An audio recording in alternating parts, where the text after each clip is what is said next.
Всем привет, меня зовут Вячеслав Слэш, я являюсь тренером Академии покера по МТТ. Мои ученики иногда задают вопросы, такие как разыгрывать одномастные коннекторы максимально выгодно на префлопе и постфлопе. Поэтому сегодня в видео речь пойдет именно об этом. И, внимание, по ходу этого видео я задам вопрос. И тем, кто максимально развернуто и интересно ответит на него в комментариях, получат от нас коллекционные карты. Когда мы говорим о одномастных коннекторах, мы имеем в виду такие карты, как Валет 10, 10-9, 9-8 и так далее. Дело в том, что у этих карт есть большой потенциал попасть во флоп и выиграть большой банк в отдельной раздаче. Существует множество способов розыгрыша одномастных коннекторов на префлопе и постфлопе. Эти способы будут зависеть от того, попали ли мы в борт, оппонент, против которого мы играем, и в позиции мы сидим против оппонента или нет.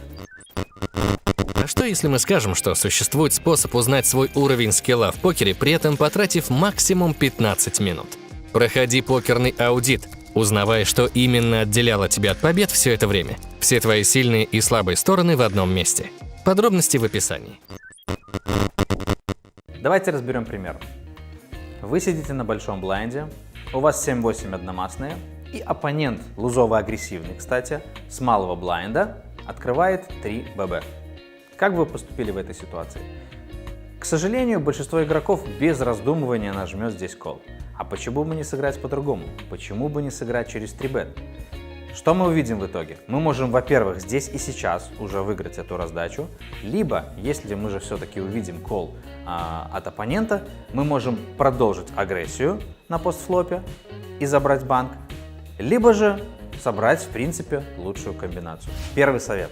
Старайтесь разыгрывать одномастные коннекторы на префлопе достаточно агрессивно. Проблема в том, что большинство игроков делает это, к сожалению, наоборот, то есть очень пассивно. Лимпя на префлопе или калируя ставки до них. Одномастные коннекторы на префлопе достаточно привлекательны, но для того, чтобы максимально выгодно, используя их, разыграть на постфлопе, нам нужно достаточно плотно попасть в этот флоп. А это значит, нас устраивает стрит, флэш, ну или минимум 2 пары. А это будет происходить крайне редко. Зачастую со своими 9-8 одномастными вы либо вообще не попадете в борт, либо, к примеру, попадете во вторую пару. И если будете достаточно пассивно играть на флопе, то проиграете просто на вскрытии эту раздачу. Именно поэтому нам нужно уже на префлопе брать инициативу в свои руки. Что нам это даст? Будем выигрывать чаще банков, даже не попадая во флоп, просто поставив продолженную ставку. Запомните, агрессивная игра на постфлопе всегда будет преобладать над пассивной. Совет номер 2. Применяйте полублеф на постфлопе. Дело в том, что принцип эффективной игры на префлопе сравним и с игрой на постфлопе. Мы не сможем эффективно разыгрывать в плюс именно одномастные коннекторы, если будем делать это достаточно пассивно. Как я вам говорил до этого, зачастую мы не будем попадать очень хорошо во флоп, а часто будем видеть вторую пару, какие-то дро или вообще никак в него не попав, то есть у нас будет 8 или 9 хай-карта. Именно поэтому мы должны искать интересные ситуации для полублефа. А теперь давайте разберем пример. Вы со средней позиции на префлопе делаете open race с 10 валет одномастными и получаете от тайтового игрока на большом блайнде кол. На флопе мы видим дама 8 туз радуга, и оппонент делает рейс. Как вы сыграете в этой ситуации? На самом деле многие игроки сыграют достаточно пассивно эту раздачу, а я рекомендую играть ее достаточно агрессивно, то есть через рейс. Что нам это дает? Во-первых, если мы открывались со средней позиции, то в нашем предполагаемом диапазоне будет как раз много таких карт, как туз X и дама X. Поэтому наша игра будет достаточно правдоподобной, и это называется полублеф в нашем исполнении. Более того, у нас все-таки есть и стрит-дро, и бэкдорная флэш-дро, поэтому мы, во-первых, можем здесь уже и сейчас выиграть эту раздачу, либо, если же нас оппонент закалирует, по терну продолжить нашу агрессию, опять же, если выпадет нужная нам карта, склонить оппонента к пасу. Поэтому, играя именно агрессивно в этой раздаче, мы будем чаще выигрывать. Совет номер 3. Одномастные коннекторы лучше разыгрывать именно в позиции. Вообще позиции за столом — это очень важно. Ярким примером послужит тот факт, что именно с кат-оффа и баттона мы выигрываем больше всего раздач, чем сидя на других позициях, так как мы можем выигрывать раздачи, даже не доходя до вскрытия. Ну а теперь обещанный вопрос. У вас 10-9, одномастная, вы находитесь в средней позиции и делаете open raise 2,5 больших блайнда.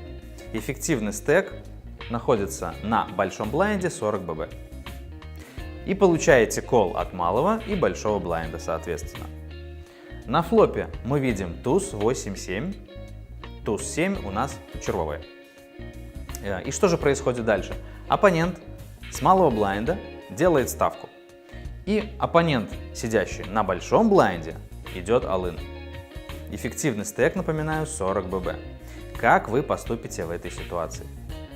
Оставляйте ваши комментарии под этим видео, как вы сыграли бы в этой раздачке. И за самые интересные и развернутые мы будем вручать наши коллекционные карты. Ну а теперь давайте разберем несколько раздач из Hold'em Manager. Я выбрал несколько раздач. Сейчас вкратце их просмотрим, как раз с одномастными коннекторами. Значит, первая раздача у Hero ранняя позиция, 8-9 одномастная. Он решил открыть 2,5 ББ. Получает кол от кат-оффа и от большого блайнда. На флопе у нас 5-8 король, 2 червовые карты. Получается у Hero вторая пара. Значит, оппонент с большого блайнда просто чекает. И Hero, как агрессор, ставит продолженную ставку. Выбирает он сайзинг меньше, чем полбанка. В принципе, в двоих по второй паре неплохо. Получает кол от одного оппонента. И оппонент с большого блайнда просто жмет пас. Вылазит карта, которая добавляет нам аутов. Более того, как раз у нас много туз X в нашем диапазоне карт будет, поэтому я бы на месте Hero продолжал тут агрессию. Собственно, он это и делает, ставит меньше, чем полбанка и получает пас от оппонента. То есть, как видите, взял инициативу, был агрессором на префлопе, по второй паре поставил продолженную ставку и по терну, который нас больше устраивает, чем оппонента, продолжил агрессию и заставил игрока сбросить. Идем дальше. Так, это 6 макс стол. С 8-7 одномастными на кат-оффе Hero открывается 2,5 блайнда, получает один кол. И, как мы видим, флоп вышел, совсем не подходящий для нашего Hero. Оппонент на блайнде делает чек, и Hero ставит продолженную ставку. Решил, тут два варианта. Либо можно в принципе сдаваться, да, поскольку у нас, если мы ставим, то это полный блеф. Либо попытаться заблефовать оппонента. Я бы тут на месте Hero поставил бы ставку побольше, поскольку мы блефуем, я бы поставил 2/3 банка, а не меньше половины, как он сделал. Получили кол от большого блайнда и спаривается король. На самом деле это хорошая карта для нас, поскольку вероятность теперь, что у оппонента король, небольшая. Мы можем попытаться вторым баррелем выбить какие-то туз-хай, какие-то пары, которые могли быть там низкие, какие-то дро, которые могли быть. Но для этого нужно ставить большую ставку, больше, чем полбанка, и тогда мы можем склонить оппонента к пасу.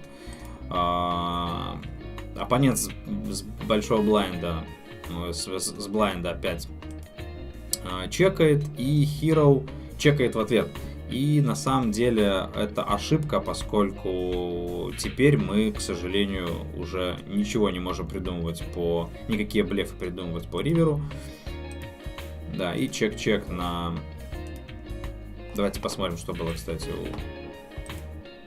Ну, видите, был туз 6, и большая вероятность того, что он бы сбросил на ставку на терне где-нибудь 2/3, 3/4 банка, если бы Hero поставил, оппонент бы просто нажал пас. То есть мы бы 2 баррелями в блеф могли бы выиграть эту раздачу. Так, смотрим дальше. Значит, у нас позиция баттон.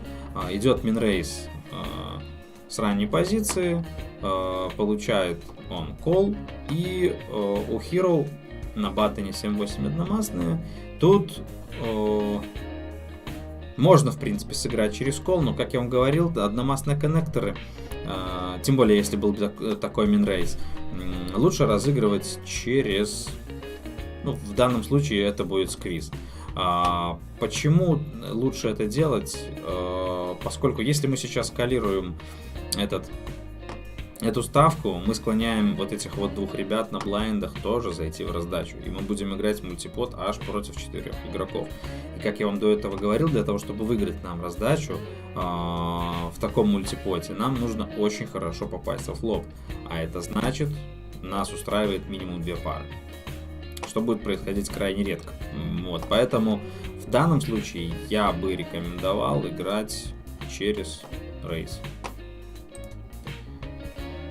Hero калирует, очень хорошо, кстати, попадает в борт. Монстр дро, 2 чека, агрессор на префлопе ставит продолженную ставку, полбанка, Hero делает кол, и получается, оппонент ставит all-in с малого блайнда. Дело в том, что этот оппонент на флопе сделал чек. И увидев рейс и кол, он ставит all-in. Это говорит о том, что там явно что-то сильное. И Hero сбрасывает. Ну, вот как я вам и говорил, если бы он сделал сквиз еще на префлопе, вероятно, этого игрока в принципе не было бы в раздаче. Так, следующая раздача. Значит, у Hero 9-10 одномастные, и на баттоне он сидит,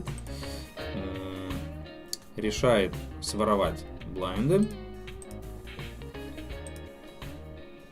Получает кол от большого блайнда, и флоп 6-4 король. Большой блайнд чекает, и Hero ставит продолженную ставку. В такой сухой борт достаточно. Он ставит ставку. Ну, смотрите, король. Мы как раз можем изображать короля, поскольку эта карта больше нам подходит, чем оппоненту. И видите, даже небольшой ставки в принципе достаточно в большинстве случаев, чтобы по такому борду, опять же, забрать банк. Как видите, я вам показал несколько примеров, как хороших, так и плохих. Надеюсь, было все понятно. А что если мы скажем, что существует способ узнать свой уровень скилла в покере, при этом потратив максимум 15 минут? Проходи покерный аудит, узнавая, что именно отделяло тебя от побед все это время. Все твои сильные и слабые стороны в одном месте. Подробности в описании.